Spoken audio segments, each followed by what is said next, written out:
Good afternoon, everyone.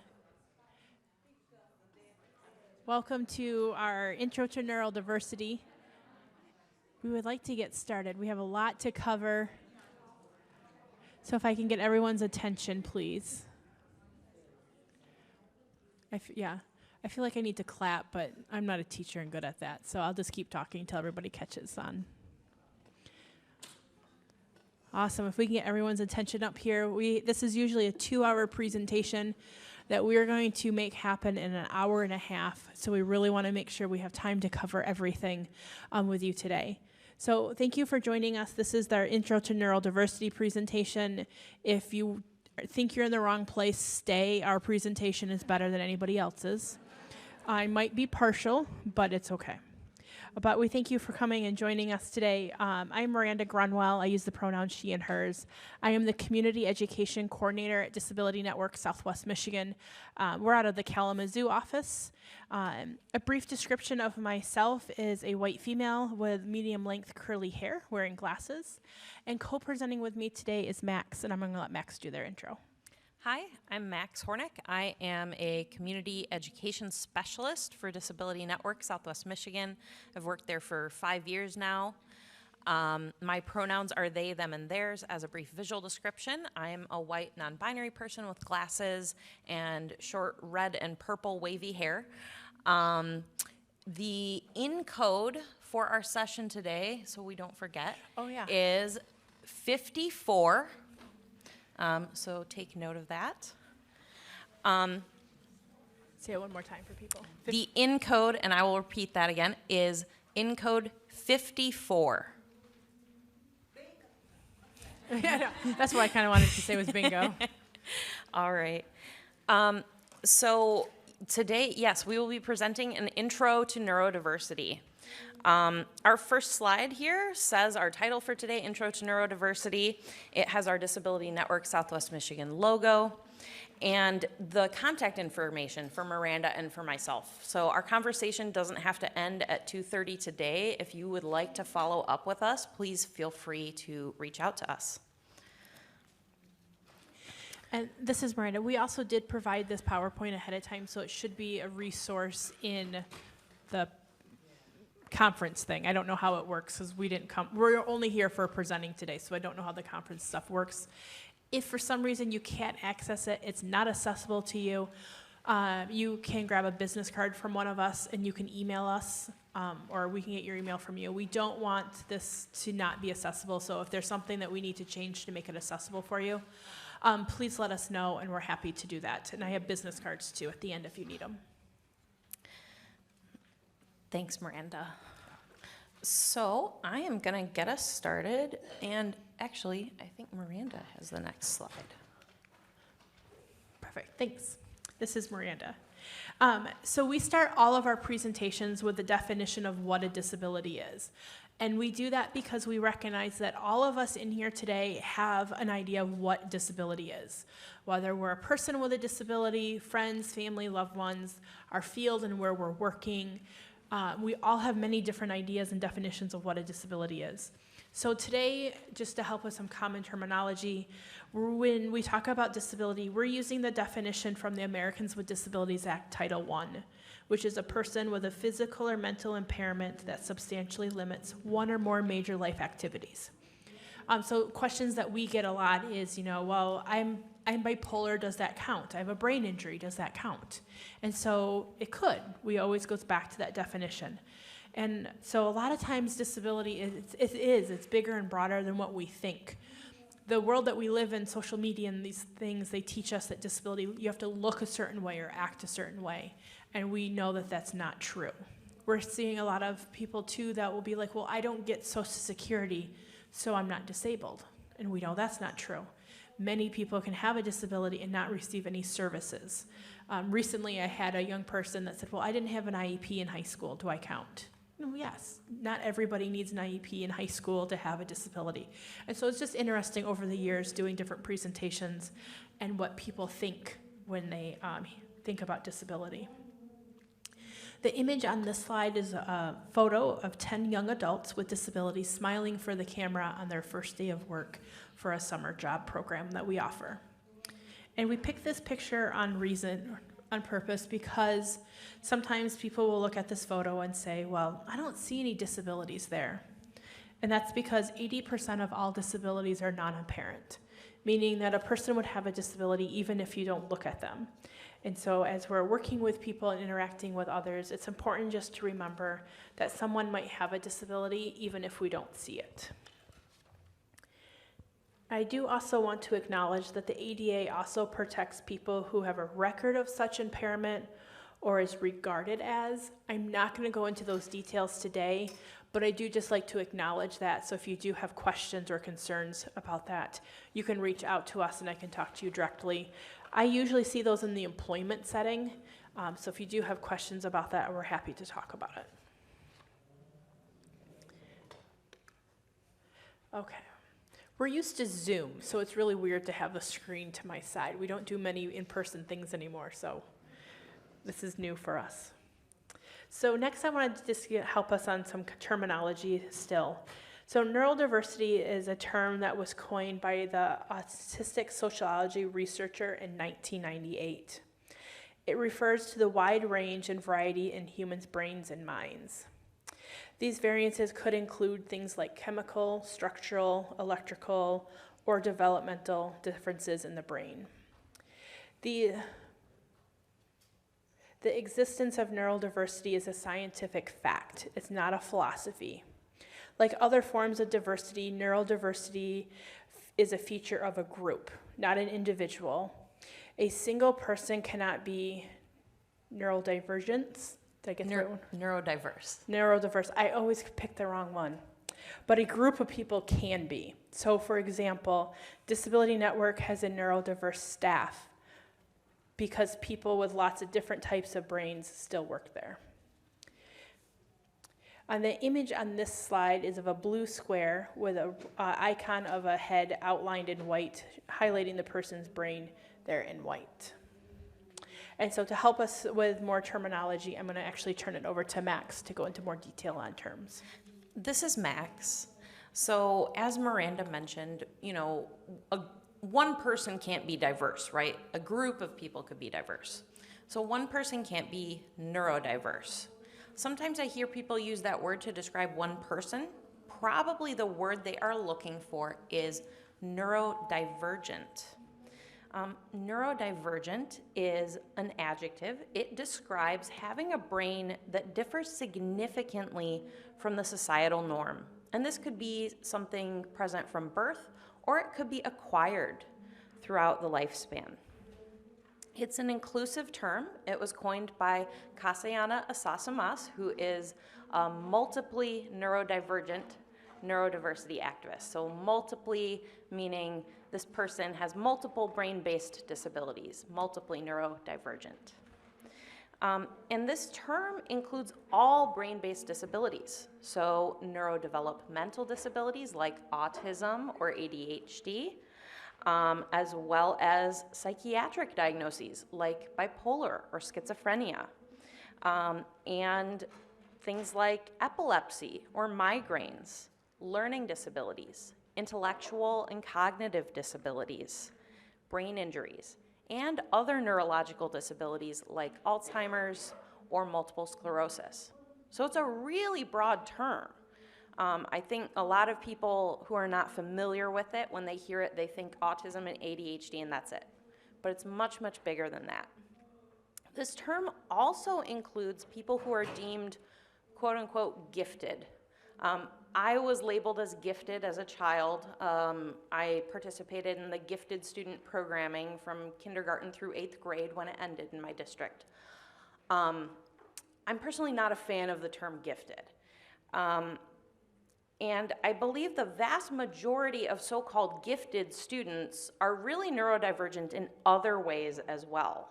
Because we succeed academically, our struggles in other areas tend to be overlooked. And that's why we often will experience a burnout or a mental health crisis in adolescence or adulthood when the burden of all those societal demands just finally overwhelms our ability to cope. And so neurodivergent, a really broad term.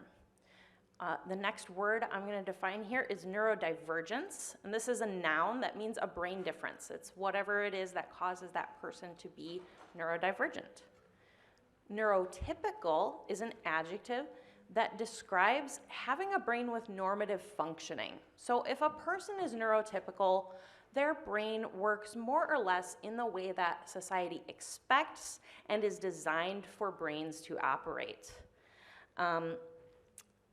Sometimes you might see this abbreviated with the letters NT, just as you might see neurodivergent abbreviated with the letters ND. And so I usually don't use the word neurotypical to describe an individual. I don't live in your head. I don't know how your brain works. I don't know your life experience. So I usually don't use that to describe a person unless they've identified themselves as such to me. I find it most useful as a sort of term for looking at societal norms, right? What does society say is the expectation here for the way a person's brain works? I also included here the word allistic, and this is an adjective that describes a person who is not autistic. And the reason I included this is because sometimes I see people say the word neurotypical when what they really mean is allistic. So I've seen a person described as neurotypical and bipolar. Well, bipolar is a form of neurodivergence, right? It's your brain is, you're having an experience that differs from the societal norm. That's how you end up diagnosed with bipolar. So that person, probably what they meant is that person is allistic, not autistic, and bipolar. The image on this slide is a rainbow infinity symbol, which represents the full spectrum of human neurodiversity. This symbol was popularized within the autistic community, but it is used by other neurodivergent people and groups as well. And if you do want to learn more, I did include a link on this slide to a resource. It's an article called Neurodiversity, Some Basic Terms and Definitions. That is a really good read. They go really in depth on the history and background of some of this terminology, as well as some other terms that we won't have time to address today. And so with that being said, I am going to pass it off to Miranda. Okay, this is Miranda.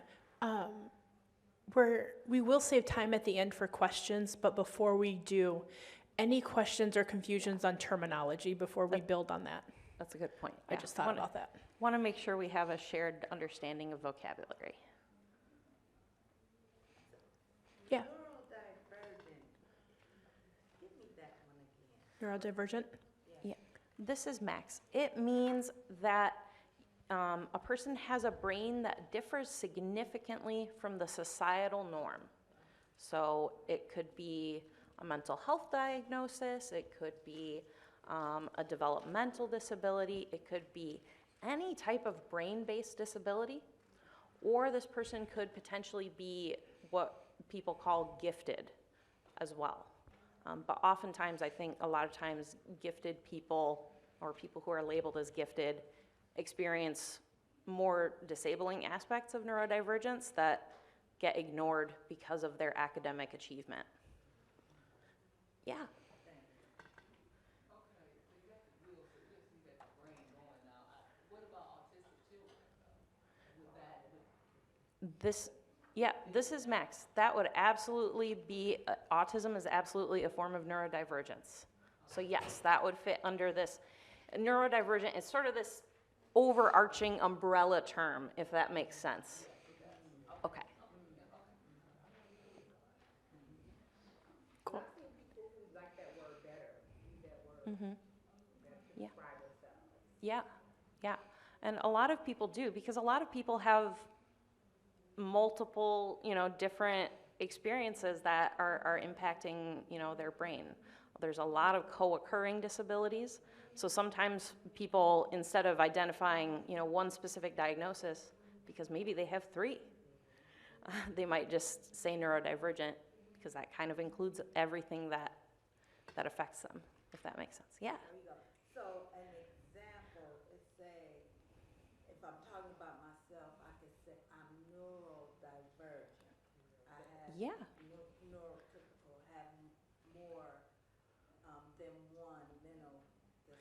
Yeah, absolutely you could. Yeah. Yeah, Yeah, no, thank thank you you. for the questions and the clarity too. We do this presentation a lot, so sometimes we lose what our message is and how it goes. So I like to pause now and then. And usually we use smaller groups so we can stop and have more conversations. But in a conference setting, we know that we can't do that or we would never make it past slide 5. So it's always this give and take, so. But I want to move on and talk a little bit about the history too. So now that we have some basic ideas and some common terms for today, let's discuss the neurodiversity movement. The neurodiversity movement is a human rights movement for people with brain differences.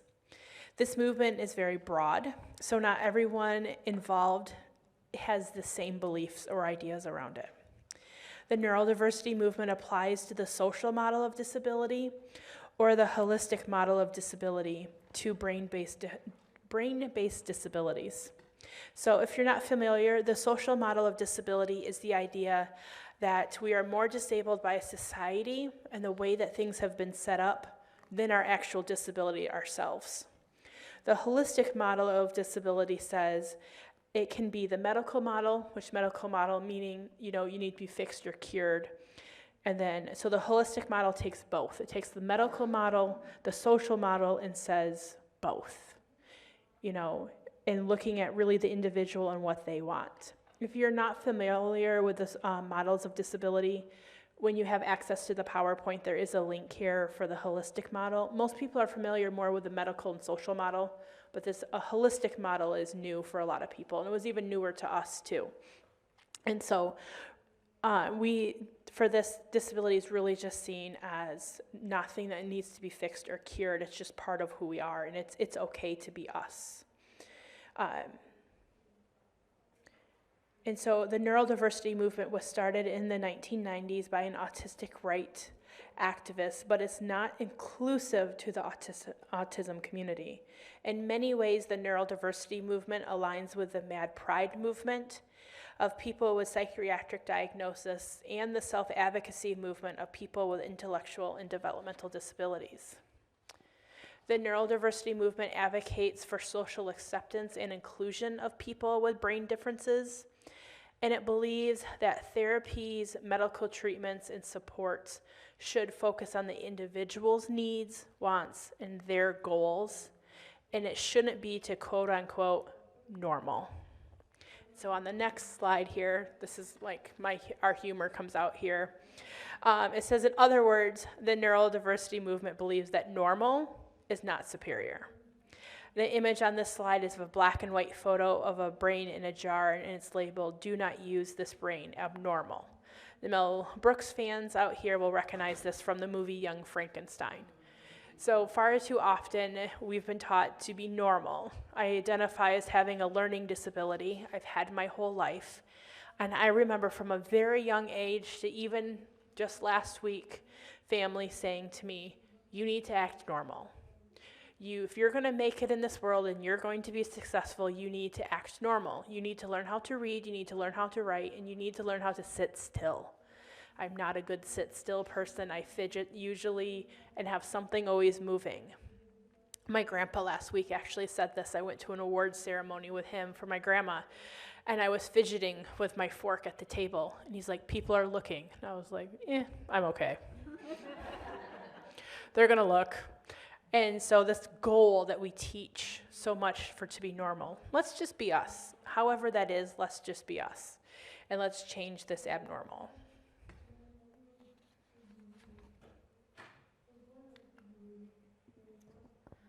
So this is Max. So we keep mentioning differences, and you're like, what are the differences? So let's talk about some of those. Neurodivergent people often experience differences in our sensory processing. We might be very sensitive to sensory input, or we might have a lower sensitivity to sensory inputs. So if we have very high sensitivity, we might avoid having too much sensation coming in. Or if we have that lower sensitivity, we might seek out lots of sensation. And it might vary depending on our mood, our energy levels, or maybe we seek out a lot of, tactile sensory input, but avoid too much noise. So it can vary. It's important to know that for people who have these sensory processing differences, when we experience sensory overwhelm, our brain and body will often process that sensory overload as pain. And so, because our brain and body is processing this as pain, the longer we are exposed to that sensory overload, oftentimes the more sensitive we will become. For people who are familiar with chronic pain, you'll know, the more you reinforce that pain pathway in the brain, the more pain you will experience over time. And so that's why it's really important for people with sensory processing differences that we help accommodate those sensory needs rather than trying to force us to get used to a sensory input that we don't like. And so people with sensory processing differences, there are a lot of different ways that we might accommodate our sensory needs. The image on this slide shows the outline of a person's face wearing large red ear defenders.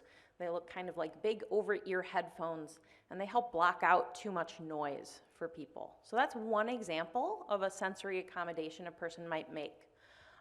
For myself, if I am going to be pretty much 24/7, I'm wearing these small silicone inserts in my ears.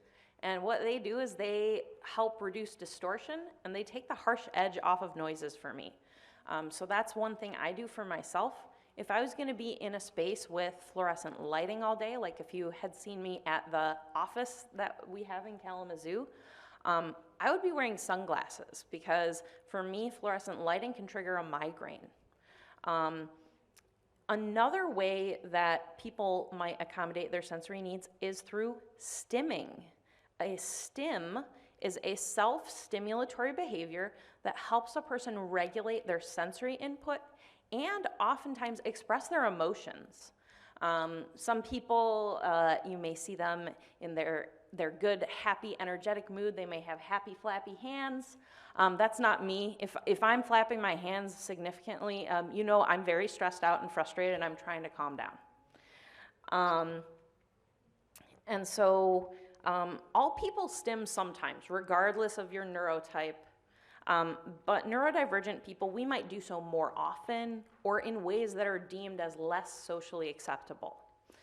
And so stimming actually is a very healthy way to self-regulate and express yourself. So it's not something we need to stop unless it's a stim that is harmful to yourself or others, and then we can find an alternative way to meet that sensory need that isn't going to be harming you, that isn't going to be harming other people. Most people are only familiar with 5 senses: sight, hearing, taste, touch, smell. There are actually some other sensory systems in our bodies that neurodivergent people often process differently that can be really important to know about. And one of those is interoception. And that is our sense that it detects internal sensations within our bodies. So interoception is how we know when we're hungry or thirsty. It's how we know when we have to go to the bathroom. It's how we know we're in pain. We know, gosh, I'm too hot, I'm too cold.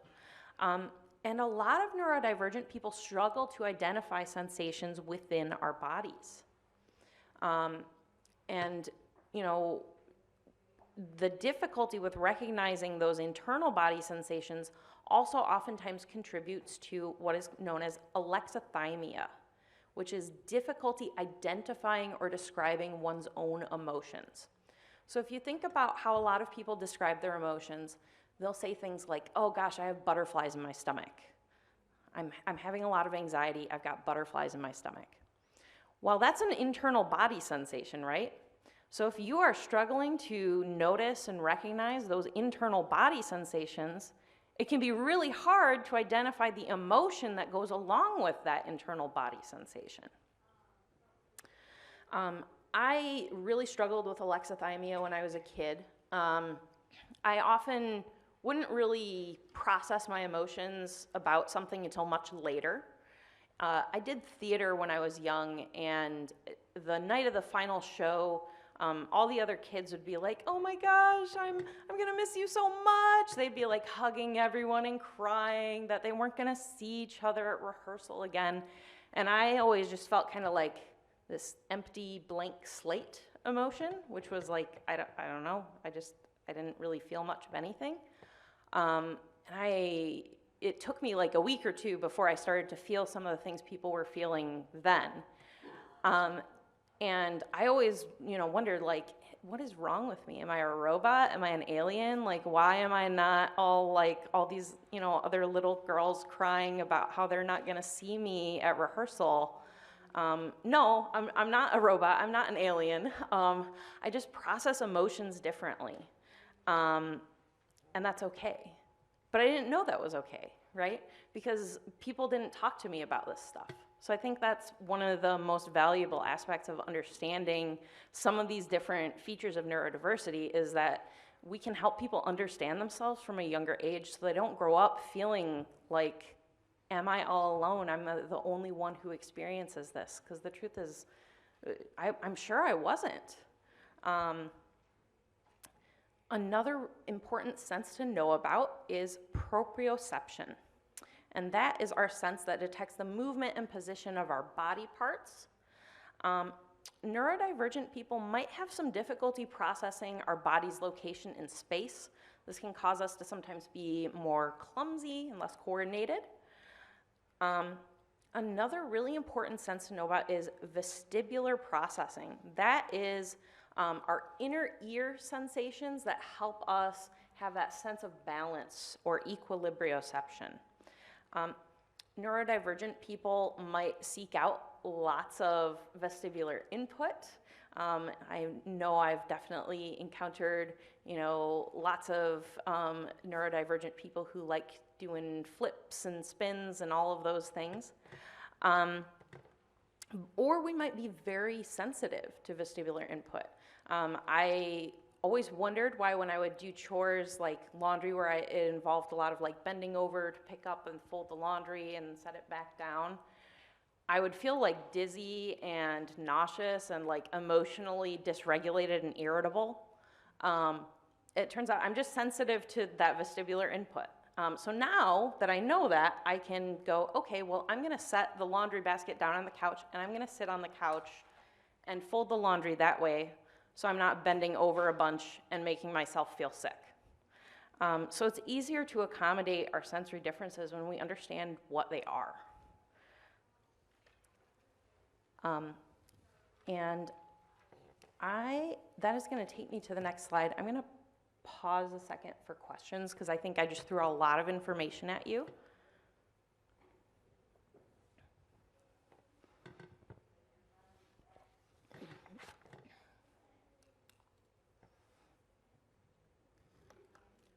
Okay, thank you.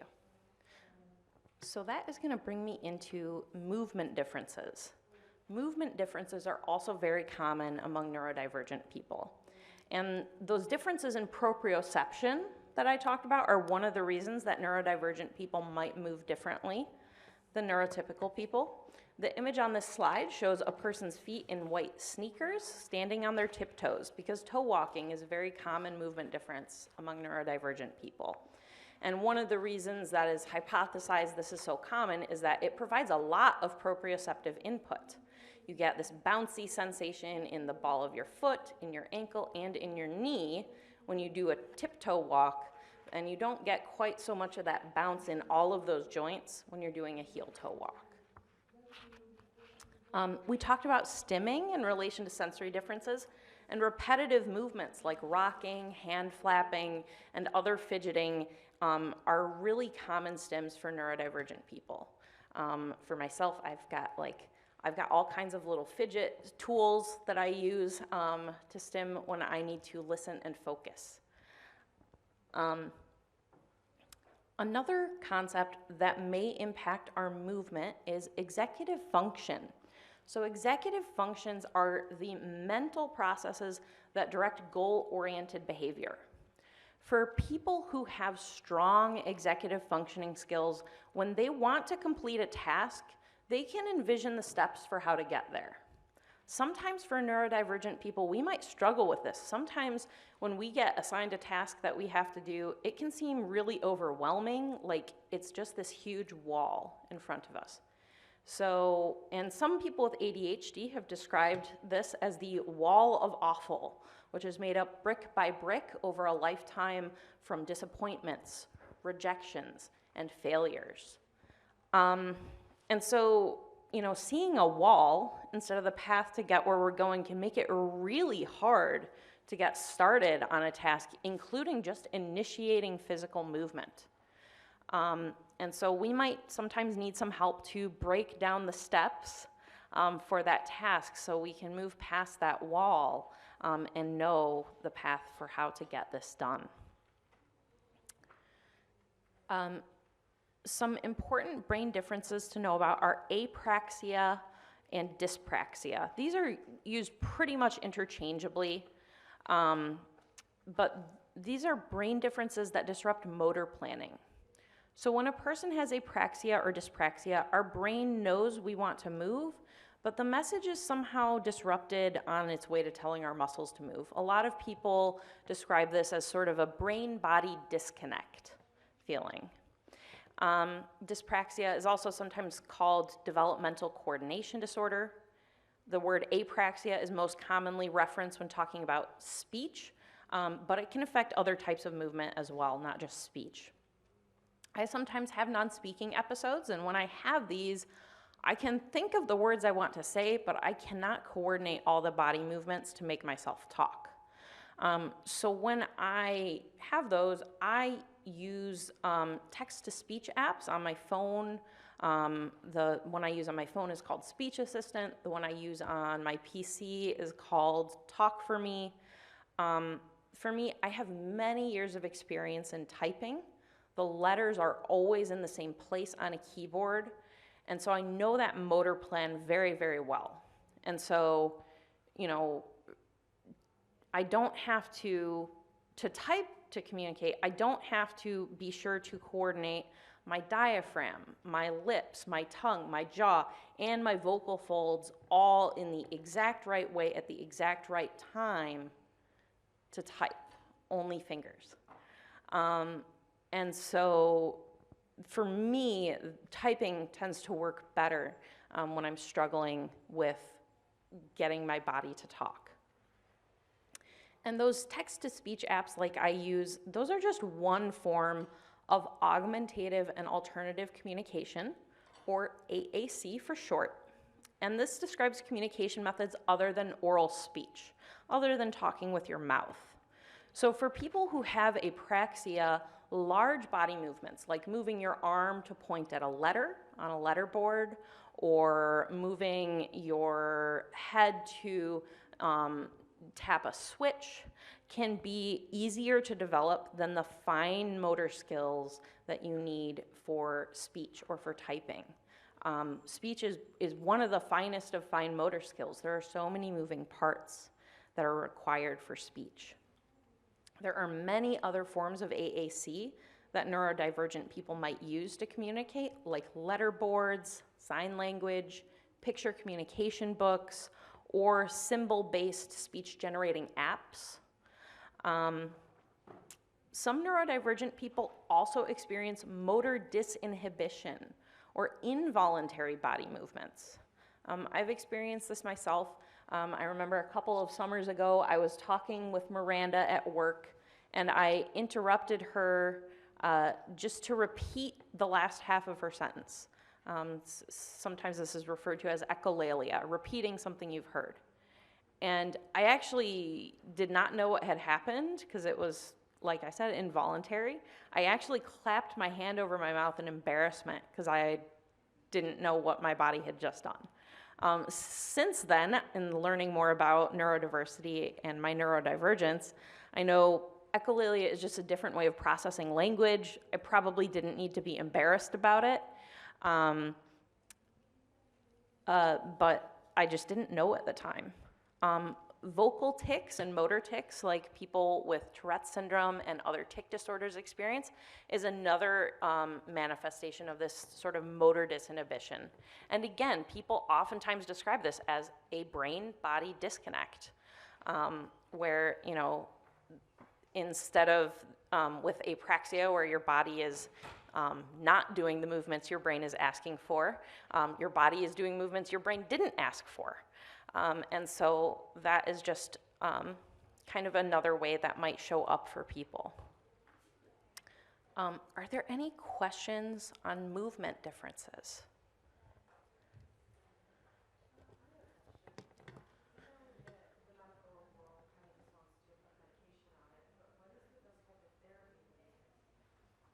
So for people who have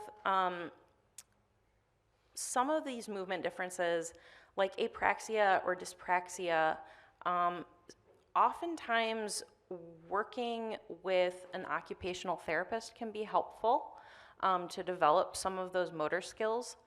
I've also heard from a lot of people who've experienced, you know, significant apraxia of speech, you know, throughout the lifespan, that for some of them, spelling to communicate has been an extremely helpful method, because like I talked about, you know, those large body movements of moving your arm to point at a letter, for some people, it can help them once they start to develop those skills. Eventually, some of those people do go on to, you know, end up independently typing and having more communication options.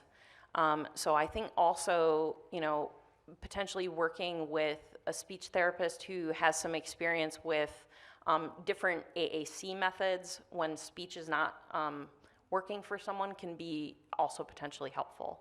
But it's going to vary, I think, depending on the person and, you know, what they're experiencing. Yeah. I just have a question. I have a family member that I think when he gets really nervous or stressed, he tends to clear his throat, and then he gets a little twitchy and stuff. Would that be considered a motor disinhibition? It could potentially be. So, and throat clearing is one of the most common tics. So that potentially could be, yeah. Yeah. Okay, I'm gonna move on to the next slide and talk about communication differences. So when we're talking about disability in communication, I always like to emphasize that communication is a human right, and I would say it's like the most fundamental human right we have. It's very difficult to exercise any of your other rights if you don't have access to reliable, effective communication. So disabled people, we deserve access, continuous access to robust communication systems that fit our unique needs and preferences. Diversity in social intelligence is a concept derived from research with the autistic community, which showed that neurotypical people are extremely effective at communicating with other neurotypical people, while autistic people are extremely effective at communicating with other autistic people. The so-called double empathy problem occurs when an autistic person and a neurotypical person interact. There are misunderstandings on both sides of the social interaction because they have such different experiences of the world. Neurodivergent communication oftentimes will be much more direct with less small talk than neurotypical communication, which sometimes neurotypical culture perceives as rude. But there are also forms of neurodivergence that might make a person a lot more indirect in their communication, especially if they have trouble remembering or finding the words that they want to use. One common neurodivergent communication strategy is often referred to as info dumping, or sharing a lot of information all at once about our passions. I prefer to call it info streaming. I feel like dumping has kind of a negative connotation. I like streaming better. But sometimes when we info stream, neurotypical people think we're being too intense or we're dominating the conversation because there is a neurotypical cultural expectation that communication occurs in this brief chatting back and forth fashion. Most social skills programs focus exclusively on teaching neurodivergent people to perform neurotypical social skills. As a result, neurodivergent people often learn to mask or camouflage our authentic selves, which is really exhausting. If you've ever worked in a customer service role before, you'll know the experience of putting on your customer service voice for your shift. It's this facade, it's this emotional labor, and it's a relief when your shift ends and you can drop it, right? But for some neurodivergent people, we are told that we never get to take that facade off. We're told we have to wear it at work, at school, anytime we're in public, and at home. And for autistic people, this often contributes to autistic burnout. Teaching both neurodivergent people and neurotypical people about the diversity of social communication styles is really mutually beneficial. For example, if you tell a friend about an upsetting experience you had, a neurodivergent friend might share a story about an experience that made them feel similarly as a way of expressing empathy.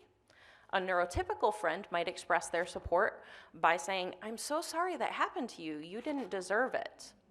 If you are neurotypical, you might think the neurodivergent friend is trying to one-up you or make it about them by sharing their own story. If you are neurodivergent, you might think the neurotypical friend's sort of generic sounding response means they don't really get it or don't really care what happened to you. But the truth is neither of those responses is wrong, they're just different. So communicating about the way that you best communicate with people can be really helpful.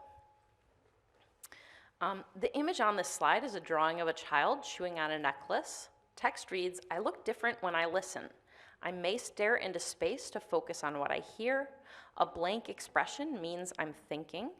Rocking or quietly fidgeting keeps me calm and focused. Biting a rubber toy is better than biting myself. Sitting oddly may be more comfortable. If I'm disrupting others, please gently talk to me." And this is autistic art from Miss Luna Rose 12 on Wikimedia Commons. I thought it was a really beautiful depiction of neurodivergent listening body language. We don't all listen the same way. One element underlying some of these communication differences may be differences in language processing. The most common way that people are believed to learn language is through analytic language development, which involves learning one word at a time, combining words into longer phrases, and eventually forming sentences. But some people are learning language best through Gestalt language development, which means learning language through the use of gestalts or scripts, combining different scripts, and eventually forming your own original sentences. Most people learn to talk so quickly as toddlers that this usually only gets noticed among neurodivergent people who don't develop their speech skills along a neurotypical timeline. Alexithymia can also contribute to some communication differences. Growing up, I really struggled to identify how I felt when people would ask me, "How are you?" And I'd describe everything that had happened to me that day, processing out loud to determine how I was and answer.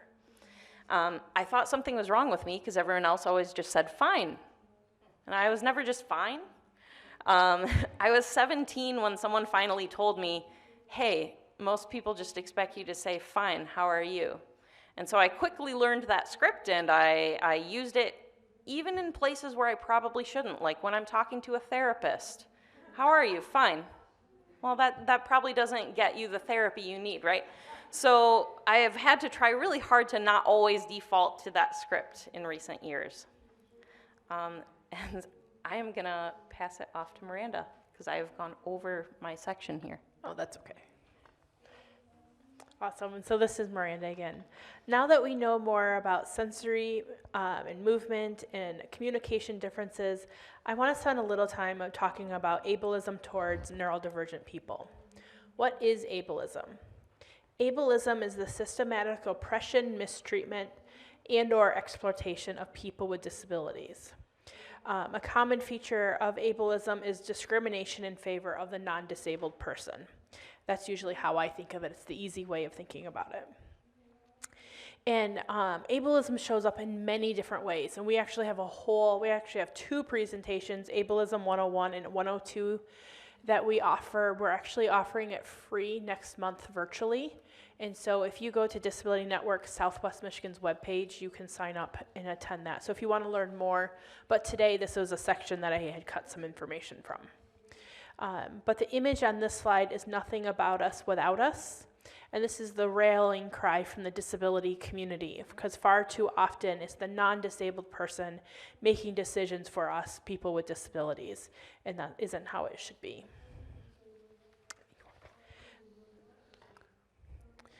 Ableism negatively impacts neurodivergent people across healthcare, housing, education, employment, and social opportunities.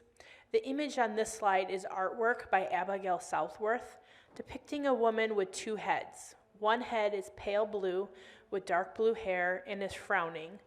The other is colored in pink and yellow, red hair, and appears to be laughing. The text surrounding the woman reads, "Life as a two-headed beast, bipolar. Pills make you weak. Stop feeling sorry for yourself. I keep trying to help you, but you don't want it. What do you have to be depressed about? What's wrong with you? Can't you just calm down? I don't get why you just can't be normal. Don't you have a pill for this?" And we actually have a print of this in our office here in Kalamazoo in what is actually now, I refer to as our nap room. It's actually our restroom, but we have reclining chairs and soft music, so I call it the nap room at work. And so this photo is hanging there, and I think it's a great example of ableism, especially towards neurodivergent people. And we have a resource also towards the end that will talk more about this. Research has shown that due to this, that people with psychiatric disabilities and are disproportionately more likely to die within 2 weeks of being released from the ER. And so Max actually has a story for us about a ER visit. So I've experienced this sort of diagnostic overshadowing, this idea that, oh, your physical health problem must be because of your mental health diagnosis. Myself, I went to the ER in May of 2021. I was experiencing altered consciousness and a loss of voluntary motor function. And the person at the ER who helped my partner get me out of the car, because I could no longer stand by that point, asked if I was having a seizure. But when we got into the ER, as soon as my partner disclosed that I had previously been diagnosed with bipolar disorder, because I could no longer speak by that point, it was like a switch flipped, and the medical staff went from thinking, oh, this is a serious medical emergency, to how do we prove this person is faking? And that's really, it's reflected in the ER doctor's notes. They wrote that the patient refused to respond to questions. I was really trying to talk. I was trying to open my eyes, and my body was not cooperating with me. I've learned later that actually bipolar disorder was not a correct diagnosis in the first place, but that shouldn't mean you get mistreated in the ER, even if you do have bipolar, right? So this is something that we really need to improve the way, that society treats people with all types of disabilities, and especially with mental health disabilities. Thank you, Max. Ableism for people with learning disability, intellectual disabilities, and developmental disabilities often show up in the assumptions related to our intelligence. And I've experienced this myself as a person with a learning disability. It's in basic reading and written expression. So for me, my reading and writing is about at a 5th grade level. And so people don't know that about me until I disclose. And so usually when I do, I get things like, well, you look smart. Well, you act smart, but you did well in school. So this idea that because I don't look a certain way, and then they will start questioning my IQ. Well, what's this word? How do you do? It's like, it's none of your business. Thanks for asking. Usually not that polite. And so again, this idea that if you have a disability, your intelligence somehow goes down with that, and we know that that's not true. And this goes back to the ableism and also just the eugenics movement. The image on this slide is actually it's text from an image from the eugenics movement. And it's showing people at different steps in a staircase. The illustration is titled Steps in Mental Development.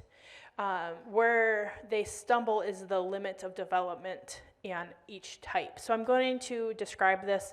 And here I am going to use some language that is offensive, but it's on this image, and so I wanted to be true to that image and use their correct words. So the person sitting at the bottom of the step is labeled idiot, mentally 3 years old and under. The first step is labeled self-preservation. The person standing on that label is low-grade imbecile, mentally 4 to 5 years old. The second step is labeled simple menial work. And that person is standing on that label is medium imbecile, mentally 6 to 8 years old. The third step is labeled simple manual work. And that person standing on that label is high-grade imbecile, mentally 8 to 10 years old. The fourth step is labeled complex manual work. And that person standing on that label is a moron, mentally 10 to 12 years old. The top step is labeled working, requires reason and judgment. And then the image reflects the mental age theory, a belief from the eugenics movement that neurodivergent adults have a mind of a child. And on this slide, I've put theory in quotes here because it was actually never proven. There's no evidence behind it. It's not true scientific theory. And we did provide a handout, a resource on this slide too, if you want to learn more about this. But both mental age theory and labels and functioning labels really contribute to harmful stereotypes and assumptions about neurodivergent people. Functioning labels are there to rank people on a scale, whether from high to low or mild to severe. All that really does is promote stereotypes. We should focus on the person's strengths and specific needs and what they need to be accommodated. This way that people can get their needs met and not make these assumptions. Usually the words high and low functioning are really used to deny people. You're too high functioning, you don't qualify for this, or you're too high functioning, you don't qualify for this. So instead, let's focus on the person's needs and what they need to be supported to be successful. A common question we get is about non-speaking versus nonverbal. And non-speaking is preferred over nonverbal because the word verbal means relating to words and language. So as we've discussed, when we talk about AAC, many non-speaking people can relate to and use words and language in other ways than oral speech. So non-speaking is the preferred over that. And I know that's one I'm correcting myself because I've been taught nonverbal forever. And as researching for this, I was like, oh, this isn't the preferred term. So even I'm working and correcting myself too and keep reminding myself. Any questions or thoughts for me before I turn it back over to Max? Yeah. Parents are welcome to come. So we do offer all of our presentations at Disability Network. We do private events where people can hire us and come in. And then we also do public events. So if you go to our website, a parent could go on and register for any of our conferences that we're offering. We do have a brand new grant through the Developmental Disability Council where we're focusing on birth to 12-year-olds and their families. And so we're teaching, Max is doing this presentation. It's part of the Paving the Way to Self-Determination. And it's on our main page. And that's actually a statewide free program for everybody in the state of Michigan that we're doing. And we're going to be doing some stuff this summer. I know Max is doing this presentation in July, right? Yep. But it's not on our website yet. We just confirmed dates yesterday. So our marketing person just needs time to get that up there. But like I'll be talking about disability pride, and I'll be focusing on 0 to 12 and talking about pride, starting at that really young age, that it's okay to be a person with a disability. And so we do that with storytelling. We will also be talking about benefits planning, so if your child does receive Social Security, what that will look like, and starting that conversation at the young age. And so it's really meant for transitioning and getting parents ready at that young age and our young adults. Because far too often, I'm sure somebody has said, or you have to you, I wish I would have known that sooner. And so that's what we're doing with our Paving the Way presentation, is all of those things that people have said to us over the years. I wish I would have known blank sooner. We've created a presentation and we're trying to cover that now, focusing on that year 0 to 12. And so if you go on our website and go to Paving the Way, it's actually one of the main banners on our homepage. And you click on that and you'll see our full schedule. But like I said, our summer schedule is just getting ready to come up. Max and I confirmed dates yesterday with that. Yeah, thank you for bringing that up, because I forgot that's a great program that we have. I keep forgetting that we have that, and that's statewide. All virtual. Yep, all virtual, so statewide, it's free. Most of it's in the evening since it's geared for families. We understand that most parents work. So we're doing things, either doing some things early in the morning, because some parents like early morning stuff. That's not us. And then some people like late stuff, and that's where we shine best at night. I might have missed it. I might be confused. I want to go back to the nonverbal. I am aware of people being or they're speaking, but they're nonverbal. So I'm kind of confused on the terminology, because they can still speak, they're just not using words. So they're still nonverbal, correct? This is Max. It's always going to come down to that person's preference. So when it comes to non-speaking versus nonverbal, there's actually there's a split actually. In some of the most recent research I've read, there's kind of a split where people who identify as neurodivergent, more of them who don't use mouth words, identify as non-speaking and prefer that over nonverbal. For people with disabilities who don't identify as neurodivergent, more of them prefer the term nonverbal. And so I always would say defer to that person's individual preference. But a lot of neurodivergent non-speakers are saying, hey, when people called me nonverbal, there was this assumption that I could not understand or use language in any way because of that root word verbal, meaning relating to words. But when you give me the opportunities and the tools I need to use words in other ways than through my mouth, I'm actually super verbal, and I'm, a skilled writer and like all of those things. So it's gonna really depend on the person's preference. And I would just say always defer to the individual's preference, because that's part of the whole, philosophy of self-determination.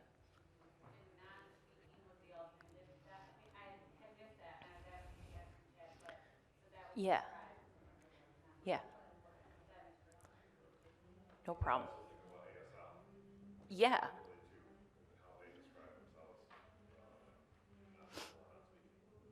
Yeah. I have a client that was labeled as nonverbal, but when she goes into her bedroom, she speaks words. But when she's around people, she will not say a word. But she'll repeat what you said. But by herself, she's like talking to someone.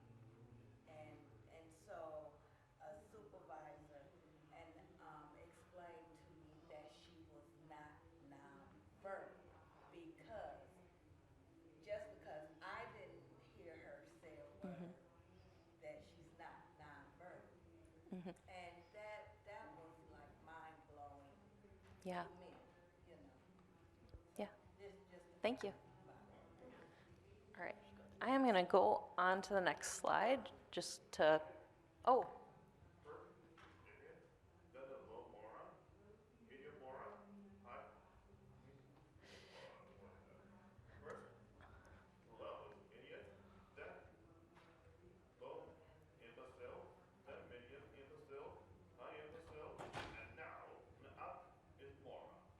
Yeah, yeah, and that was truly the language that they used to describe people with disabilities at that time. Really mean words, right? Yeah, very rude. I agree. All right. I'm going to talk now about behavior. When we are talking about neurodivergence, it's important to remember behavior is only the tip of the iceberg. And the image on this slide is an illustration of an iceberg. The tip of it, which pokes out above the water, is labeled observable behavior. The larger part of the iceberg is actually underneath the water, and it has labels pointing to different parts that say executive dysfunction, motor planning difficulties, trauma or emotional distress, physical pain or illness, unmet sensory needs, and inadequate communication tools. Unusual behaviors don't need to be changed, fixed, or stopped just because they're unusual. Like we talked about, stimming is actually very healthy. If a person's stimming in a way that's harmful to themselves or to others, you can find alternative ways to meet those sensory needs and work together on that. Self-harming or aggressive behaviors are very likely to indicate that person is experiencing emotional distress, physical pain, illness, or unmet sensory needs. And while behavior is an extremely important indicator, it's important to know that not all behavior is communication. And that might be like shocking to some people because the initial first draft of this slide said behavior is communication. But the reason this is here is because there have been people, self-advocates with motor disinhibition saying, hey, sometimes my motor disinhibition causes me to do and say things that I don't intend at all.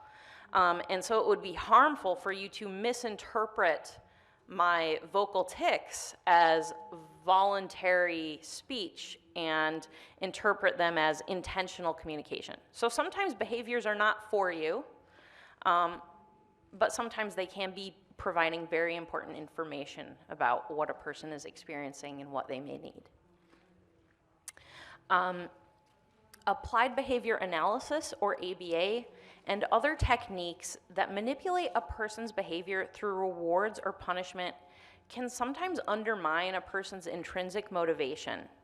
Even if you're only using positive reinforcement, for some people, the absence of a reward can feel like a punishment.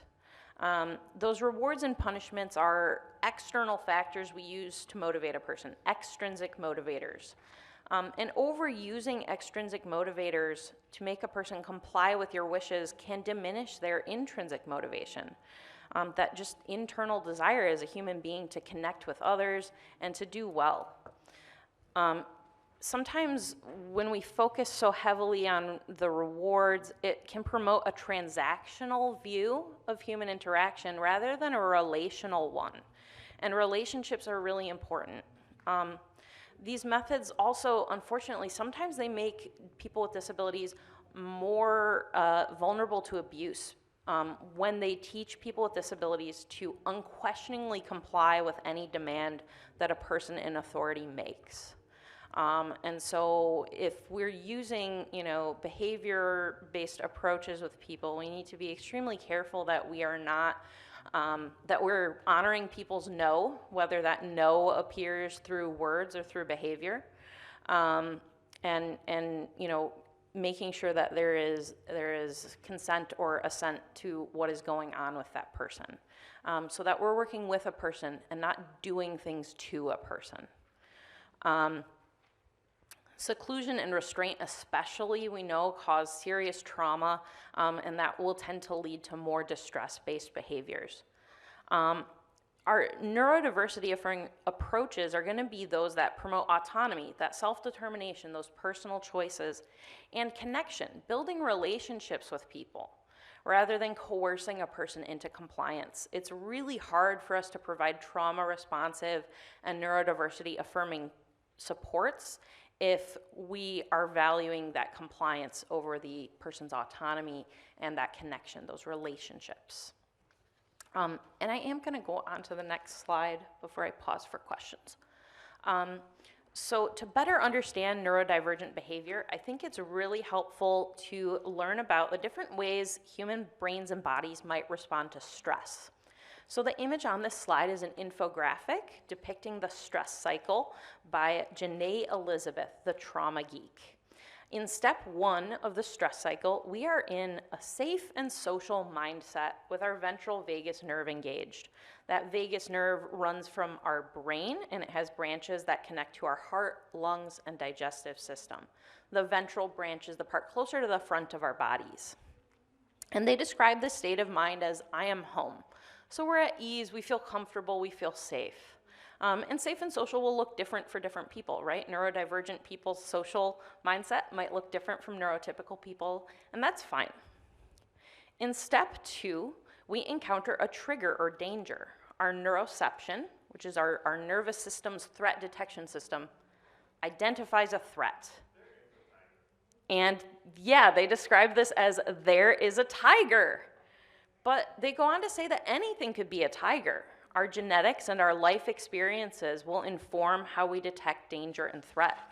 People with highly attuned neuroception may sense danger more often than others. So who is that? Probably neurodivergent people, probably, people with a history of trauma, oftentimes people from marginalized communities who've probably experienced oppression and trauma. And so this trigger will lead to subconscious processing of the question, how can I survive, as the body releases the hormones adrenaline and cortisol? So this how can I survive, this is subconsciously. We're not thinking about how to survive with the logical, rational part of our brain that considers those rewards and punishments we talked about earlier. When we're in our survival state, we're using the emotional survival part of our brain that is just worried about getting to the next second and not worried about those rewards or punishments. We just want to make it out alive. And so that's why sometimes those rewards and punishments, they're not going to be helpful. They're not going to be effective. If someone is in a survival threat state, they're not thinking about that. They're just thinking about, how do I make it out alive? And so those survival strategies might include authentic connection. Maybe there's a safe person I go to. There's a safe person, and then I feel safe, and everything's good, and I'm calm. Great, awesome. Sometimes we don't have that, though. Maybe we don't feel like we have a safe person around to talk to. Maybe we choose flight or avoidance. A lot of times with neurodivergent people, they describe this as eloping. Maybe we choose to fight or face that threat.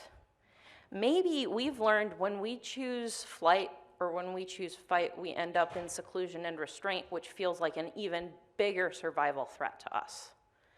And so maybe the strategy we choose is to fawn, which is this sort of faking, pretending, people-pleasing response, an attempt to placate that threat so that hopefully we survive. So it's a social survival strategy of people-pleasing.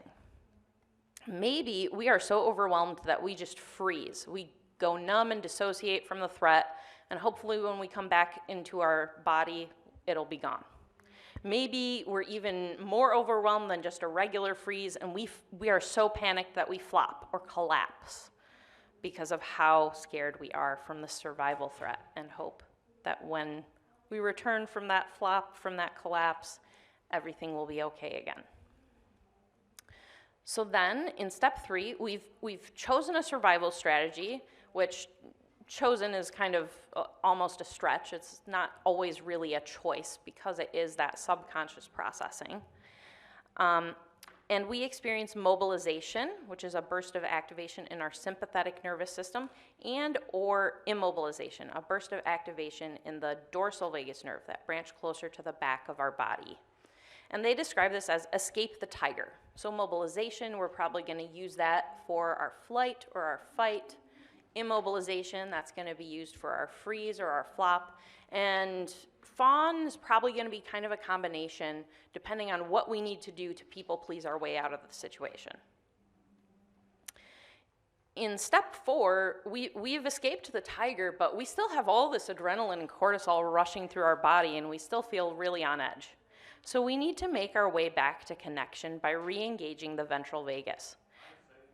And they do describe this mindset as, I am safe now. So they have a list of techniques for engaging the ventral vagus: singing, humming, chanting, dancing, gargling, rocking, swinging, tapping, talking to a friend, conscious breathing, guided meditation, appreciating nature, bilateral stimulation, binaural beats, petting something soft, hugs, cuddles, and creative or spiritual activities. The body releases the hormones oxytocin and serotonin and enters rest and digest mode as it returns us to our safe and social step 1 state. And I really liked this infographic because so many of the ways to re-engage the ventral vagus that they list are common neurodivergent stims, that rocking, that tapping, right? I also want to mention small children are not capable of completing the stress cycle on their own. Small children need the presence of a safe enough person to co-regulate with them so they can reach the safe and social state again. If we think about, infants, when that baby is crying, they need you to rock them and calm them down, right? But this is true for young children who aren't infants as well. They need those repeated co-regulation experiences to develop their capacity for self-regulation. Human beings are social animals, so connection with others is really critical for our well-being.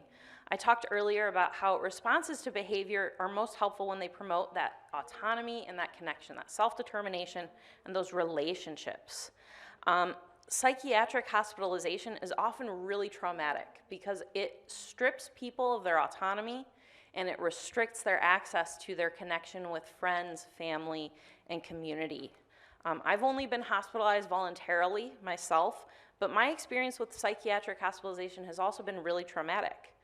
When I was 17 and in the psychiatric hospital, I experienced what I now recognize as psychiatric abuse in the form of seclusion and chemical, physical, and mechanical restraint. I was crying and screaming, near the entrance to the ward that I want to go home, I don't want to be here, I want to go home.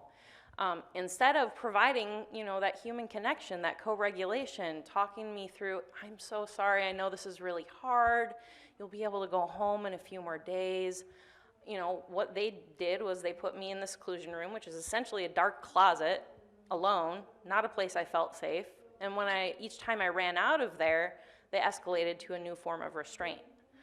So we really need to do a better job of providing that human connection that people need when they're in crisis, instead of, relying on seclusion and restraint when I wasn't hurting anyone. I wasn't hurting myself. I wasn't trying to run out of the door. There was no reason to put me through that. There are some alternative models of support for people experiencing a mental health crisis, like peer-run respite or soteria houses. Unfortunately, those are not very widely available in the US because right now our mental health system is still very much rooted in the medical model of disability that says, if you have a disability, you're broken, you need to be fixed.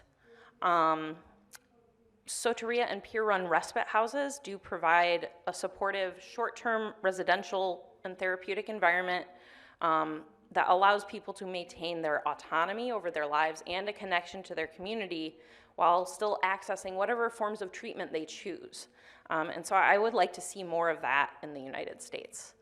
And there is, on our additional reading slide, a link to an article about some of those concepts as well. And I'm gonna pass it off to Miranda. That's okay. I want to pause before we do the activity, making sure if there's any questions that's more important than this activity. Yeah, in the way back.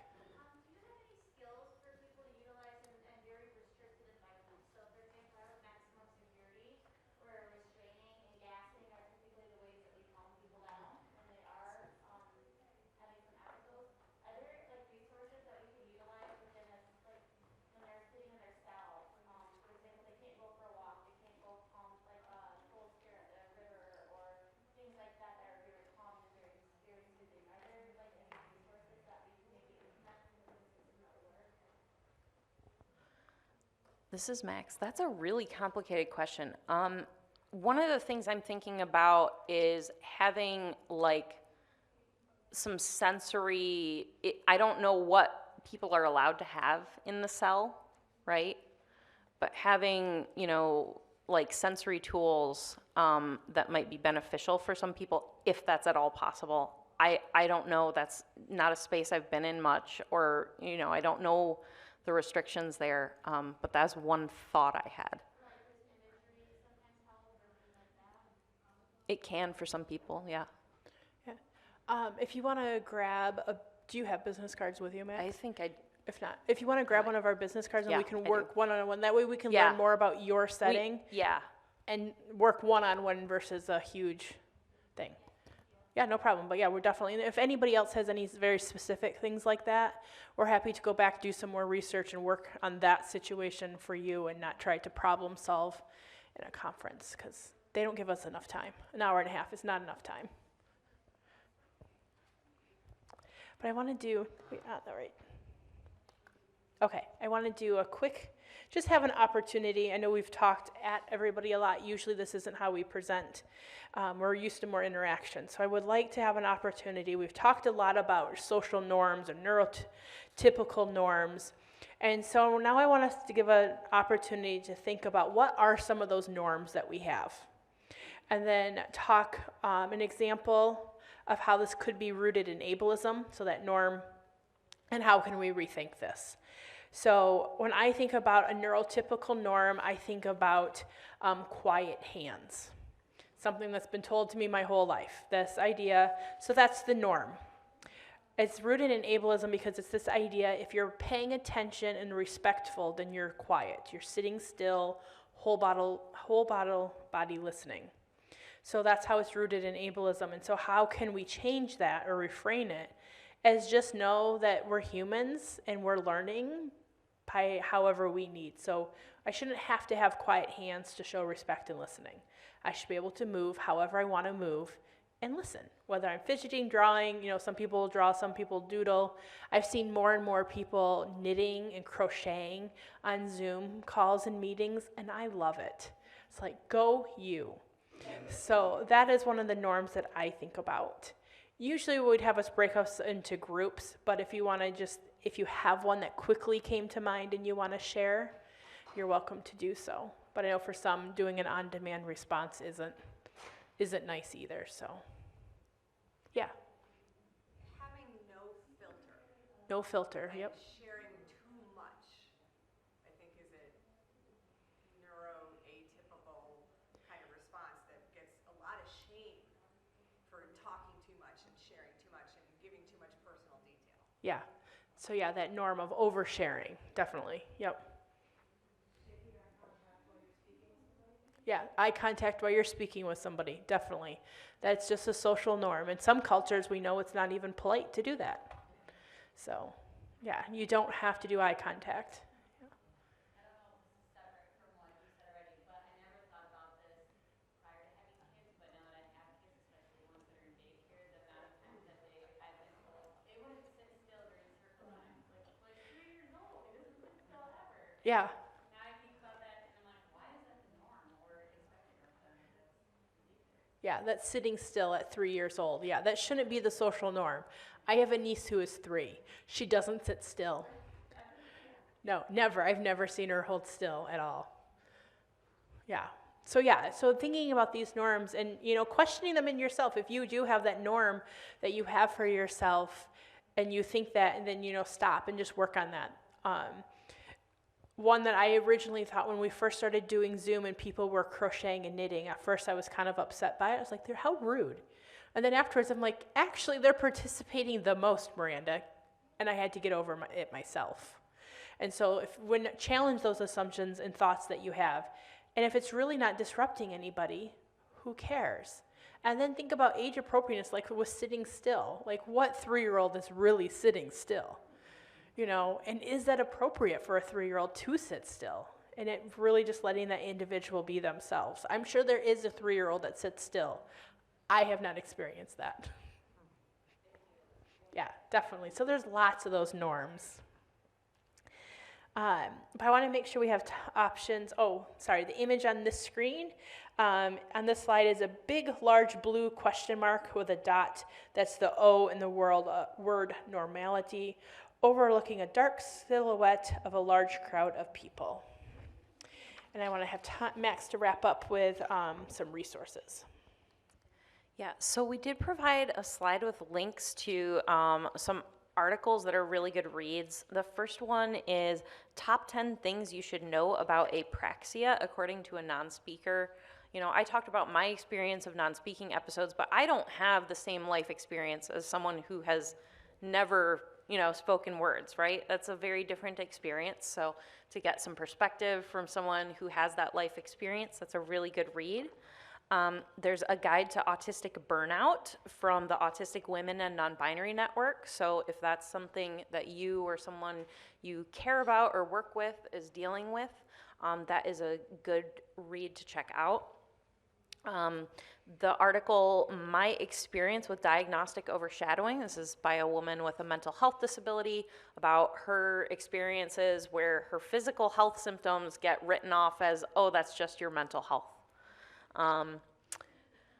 The article Mental Age Theory Hurts People with Intellectual Disabilities. So this is written by an adult with an intellectual disability about her experience when she gets told things like, oh, you're a 5-year-old in a 30-year-old's body. Not true. She's 30 years old. The National Council on Independent Living resolution opposing applied behavior analysis, and that goes into some of the concerns surrounding some of these, you know, rewards-based systems. An article about the importance of co-regulation for child development called Child Discipline, Time to Shift the Lens. An article on what the research has told us about peer-run respite houses. And a great blog post called Found in Translation, The Social Language Theory of Neurodivergence, and that's a really good read. We also have some general websites that are resources for learning more.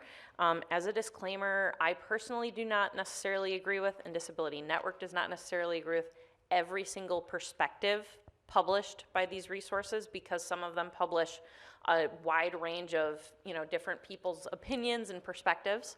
So I just want to put that out there. But I think they're all really helpful for learning from more neurodivergent people's perspectives and learning more about neurodiversity and different ways to support neurodivergent people.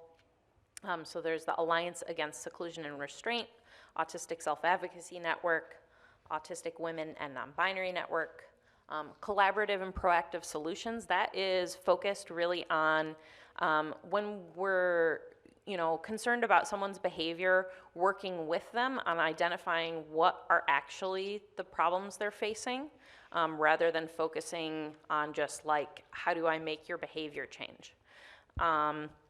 Communication First, which is a great organization focused on advocacy for people with speech disabilities.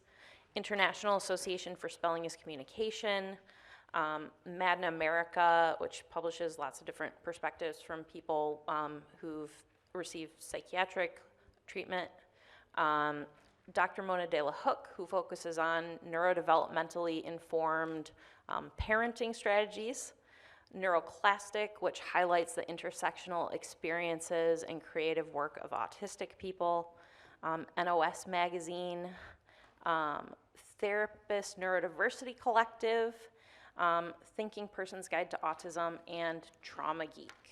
So those are all places that are interesting things to read and check out. And so in the last few minutes here, our last slide has our logo and contact info again. Are there any other questions or comments for us?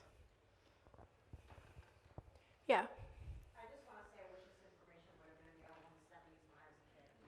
me too. Because honestly, I can admit I'm an oversharer, and I know I felt different all my life, and I know I don't fit, I never fit societal norms in school, in life, and this information would have been so helpful for my parents, who I'm sure as parents always feel like we did something that was, what did I do, you know? So this, I learned a lot just about myself, and so I thank you. Those are presenting us. Yep. Yeah, thank Yeah. you. And that's why we're teaching this, that new program, Paving the Way, that 0 to 12-year-olds, because me too, my whole family needs to sit down for this presentation. They won't come, I keep inviting them. I guess I feel a little weird because I worked as an ABA tech for like 3 to 4 years. So when I was listening to you talk about that part, I was like, it didn't occur to me that way. And I was just thinking, because I did that for a few years, autism's just been something that I've continued interest in. So I was watching the Temple Grandin story, and now that I think about it, like her whole life, her mother tried to start working with her when she was really little for speech and things, but definitely did it the other way. Like they found things for her that worked for her to help her, and so I guess it kind of opened my eyes a little bit. I thought about going back to do it again because I do still have that want to help people and things. And it was children I was working with too. So it definitely made me think about things a little bit more. Because it makes sense when you put it in those terms that, you know, you're using a reward, we don't punish. Yeah. Reward for a behavior that we want. So yeah. Definitely made me think. Yeah. Great. We There's like a to make people think. In the way back there, I saw your hand first, yeah. This is sort of another end of a different spectrum. My dad, in the last 8 years of his life, had a lot of trouble with his inner ear workings and fell a lot. And it was treated strictly from a medical perspective. Mm-hmm. And I was wondering if there is kind of an outreach movement among younger people reaching out to older people who develop in later life a neurotypical behavior pattern that's causing them problems. Yeah. That would be a good connection. Yeah, I don't know of any. Yeah, I'm not familiar with that. Yeah. That's really interesting. Yeah. I know he's not the only person that has had that kind of thing. Yeah. He had a dozen blood clots on his brain. They took him in on a Friday late. He was in surgery shortly after midnight. That was how seriously they thought it, and it was from all those falls. Yeah. He just kept falling and getting into it. Yeah, definitely. Well, I'll make a note of it and see if we can start getting some connections made. So thank you for that thought. That was almost on the line that I was talking about, older people being evaluated, like the grown person that was labeled all these years as nonverbal, but she speaks when she's by herself, and it probably was due to trauma Yeah. somewhere in her life. So it's a lot that needs to be done for children, for adults. Yeah. A lot of training for us. This was really nice for me. It opened my eyes for the community that I serve. I serve children and adults. Awesome. This was enlightening. Thank you so much. I know we have like 1 minute left, so I don't forget the out code is 28. So once again, if you need that, the out code is 28. We will stick around. I like to be very mindful of people's schedule, especially if you need that break. So we will stick around. We have business cards if you want to follow up, but we'll stick around. We're not in a hurry to get out of here. And if need be, we can take the party to the hallway too. Yeah. Thank you.